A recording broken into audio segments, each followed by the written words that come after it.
Good afternoon, boys.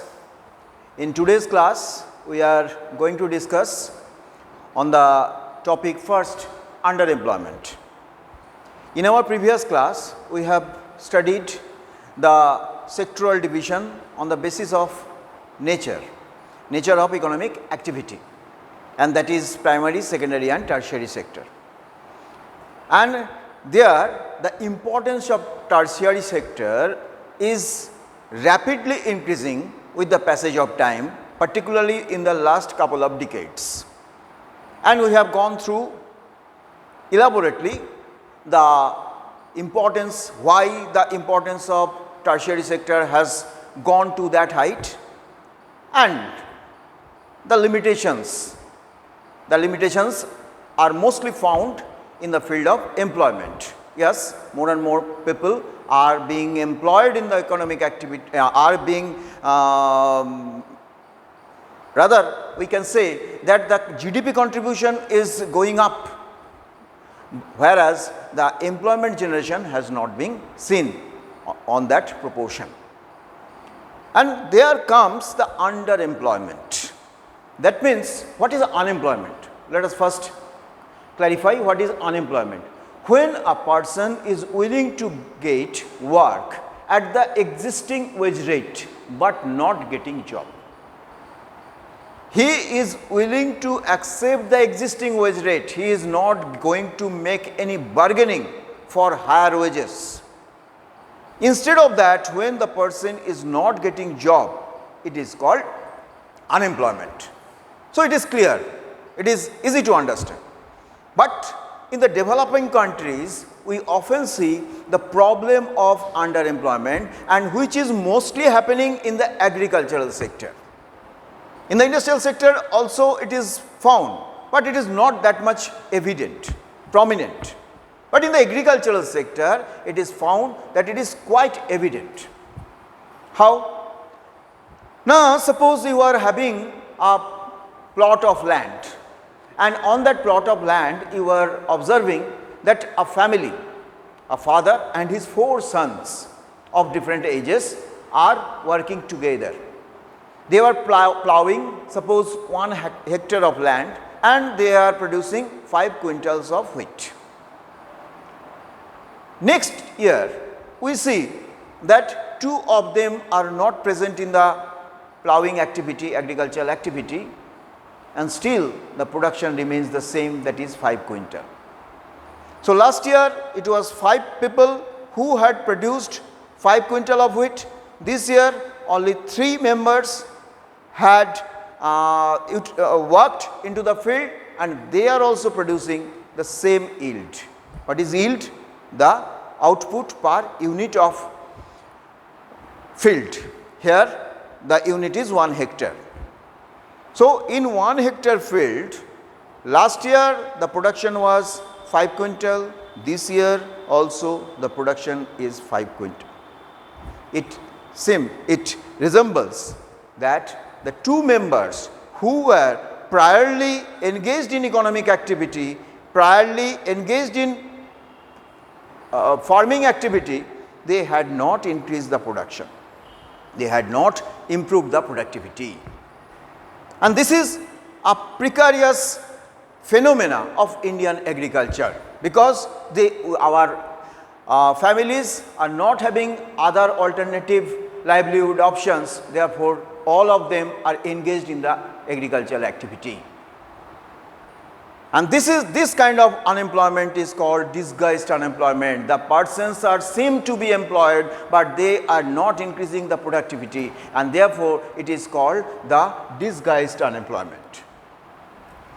Afterwards, we always see that in our farming activity, as the manpower requirement is more at a particular period of time, during the sowing season, during the harvesting, more and more labor force is needed.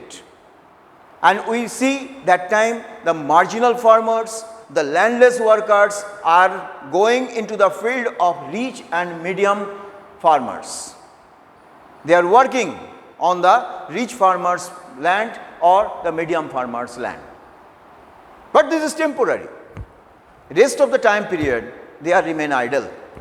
We often see in the town or city that the porter, the construction workers, the different support staffs, the person you see that yesterday he was selling vegetables, today you are seeing that he is working as a porter on the same market.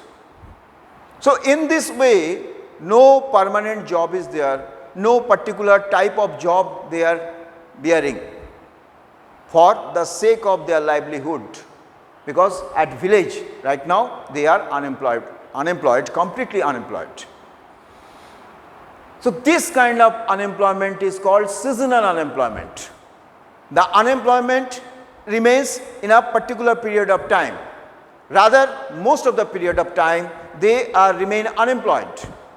This is called the seasonal unemployment. In both the cases, if you apply your own senses, what you see? That they seem to be employed. They are apparently employed. They are employed for a particular time being.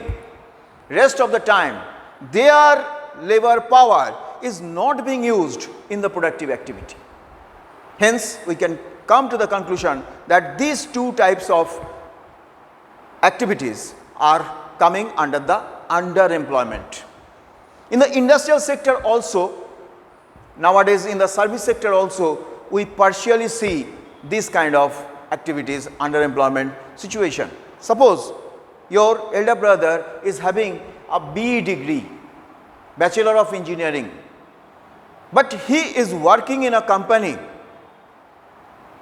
on the post of a diploma engineer. You know that diploma is quite below the rank of a bachelor degree in any subject.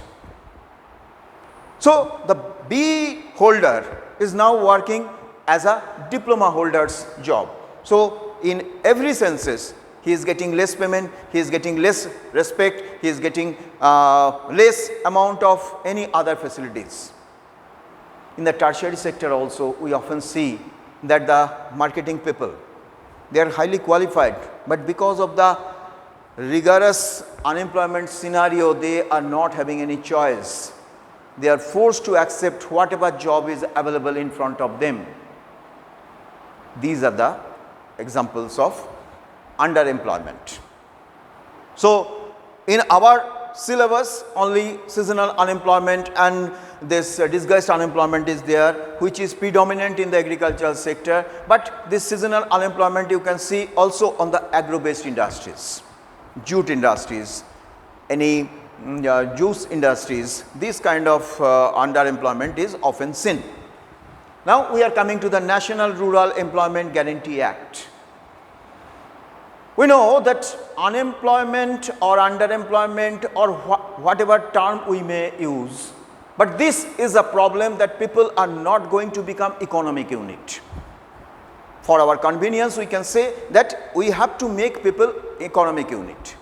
For that, government has started different poverty alleviation programs. In class 9th, we have studied elaborately. And we know that in 2005, the National Rural Employment Guarantee Act, nowadays which is called as MNREGA, Mahatma Gandhi National Rural Employment Guarantee Act. What are the features of this MNREGA? When this MNREGA was introduced in 2005, it was started with the idea that already we have taken so many poverty alleviation programs, PAPs, but that had not come to that level what was expected. Therefore, in this, the main criteria was 100 days program. That means each and every, irrespective of their caste, creed, religion and sex, can get job, can get manual job for 100 days. So a year comprises of 365 days, and out of that at least 100 days, that means 3 months and 10 days. This many days they will get definite job. It may be any kind of construction, any kind of construction work, any kind of manual work where the educational qualification is not needed, hard working job. People are ready to work, but whether they will get the job or not. So, the first and foremost condition was that it is a 100 days program. 1/3 of the job was reserved for women. That was very important, because in the rural areas we often see that the women are highly tortured by the family members, because they are not having the economic identity. The children are also being suffered, as the mothers are not having any economic unit. Most of the male members are very much careless about their family. So, the children are suffering, the old people are suffering. So, one big guarantee that 1/3 of the job is reserved for women. Next, this was started from 200 districts, and later on it was extended to 600 districts. That means 600 districts, villages. Just imagine how many villages are getting the benefit of this. It was started with these 200 districts, and later on it was extended to 600 districts, and we know that because of this the rural economy started on becoming a little bit self-sufficient. And this National Rural Employment Guarantee Act has made the rural economy a little bit self-sufficient, and the power of the so-called illiterate, the power of poor, a little bit ahead. So, this is all about the National Rural Employment Guarantee Act. Another important thing, yes, I have forgotten, that is, if a person is not getting job within 15 days, because under this NREGA you will get a job card, that poor person will get a job card, and if this job card is not being issued within 15 days, that means he is not getting any job within 15 days, he or she is liable to get unemployment allowance. What is allowance? Some financial benefit, financial aid. So, when the government has to pay the financial benefit, they definitely try to engage them in some economic activity. So, this is all about NREGA. Now, today we come to the next part, that is the nature of employment, that means sectoral division on the basis of nature of employment or working condition. On the basis of working condition, we see that it can be divided into organized and unorganized sector. Organized sector, the sector in which rules and regulations are followed regarding salary, terms of employment, extra facilities. Any organized sector, they must follow, rather they are liable to follow the rules and regulations. Pen and paper documentation is there. What is your duty? What are the responsibilities you have to adhere to, and for that what are the benefits you will get? You must have a good pay pack, that is salary. You are having a very clear cut, distinctive terms of employment and extra facilities. Different extra facilities you will get. You are getting house rent allowance, medical allowance. I will come to that part later on. Secondly, if you work over your stipulated period of time, suppose you are having 8 hours job, but today because of shortage of workforce, you are needing another 4 hours. For that 4 hours you will get extra payment. So, this is the overtime facilities. Nextly, registered under government rules and regulations. There are different government rules and regulations to prevent and protect the interest of the employees, workers. It is not that on the discretion of the company, the workers will be working, employees will be working. There are certain rules.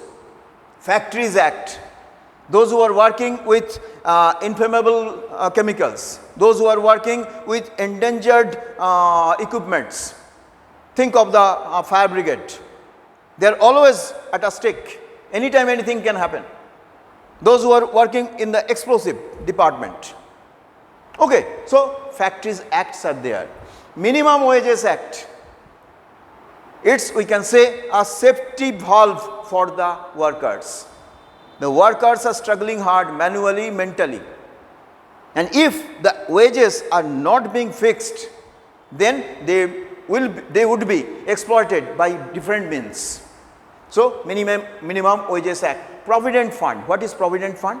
Now, when we get our retirement, suppose I am working for 30 years, and during these 30 years, if I have not saved a certain amount after my retirement, when my economic activity, power of economic activity will be lessened, how can I survive? So, for that the Provident Fund facility is there. Gratuity Act, if you work for a company over 5 years, at least 5 years, then you can get certain percentage of profit. It is very nominal, but you will get a percentage of profit of that. That is called Gratuity Act. Shops and Establishment Act. You see that the big shops, small shops, they are engaging different employees, staffs. If there is no act, they will not take care of their staffs. Just certain amount of money they will pay. But what about their medical facility? What about their house rent? What about their safety and security? What about their leave? It is not possible for anyone to work all the 7 days. Okay, so these are the rules. Thirdly, there is medical facilities, which is very important, boys. You can understand कि medical problem will not come giving you a notice.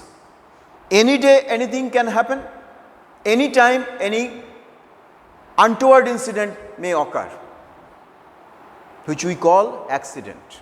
But when that situation will arise, who will save us? No one will save. Only my facilities, only the guaranteed facilities can give me this safety. So, this medical facilities, safe and security. We know that when you are working on in an organized sector, your payment will be coming up on a particular day. It is safe and secure. You cannot be terminated from the job with the wish of the employee. You cannot be get out of the job. You cannot be fired of job as because your employer is not willing to see you, your physical gesture. This kind of abnormality can never happen. There must have some rules and regulations for sacking you, for terminating you. Next is retirement benefit, what I have told a little bit earlier, कि after the retirement, we need a huge amount of money because of our safety and security of the future. Almost 60 years a person is going to be retired. What is remained with him? His entire productive power has been exploited by the company. 26 to 60. This 34 years, 35 years is the peak time of any human being. Physically, mentally, he is too much, she is too much sound. But when he or she is having his or her retirement, they are physically less active and mentally also they are not that much positive, dynamic as much they were. But they cannot be considered as liability for the country. They are the senior citizens. So, those citizens should have certain amount of financial support so that they could run their future at least respectfully. So, that is the retirement benefit. Some examples are TISCO, Indian Railways. So, often this kind of confusion arises कि all the private sectors are coming under unorganized sector and public sectors are coming under organized sector. No, this is completely a vague idea, wrong idea. There are private as well as public sectors who are following the rules and regulations, they are organized sectors. So, this sector should take into account, they are all following this, and unorganized sector is just the reverse of that. So, there is no pen and paper documentation, there is no safety and security, there is no fixity of payment, they can be terminated as and when required. Okay. So, rest of the thing I will discuss in our interactive classes. Up to this is okay.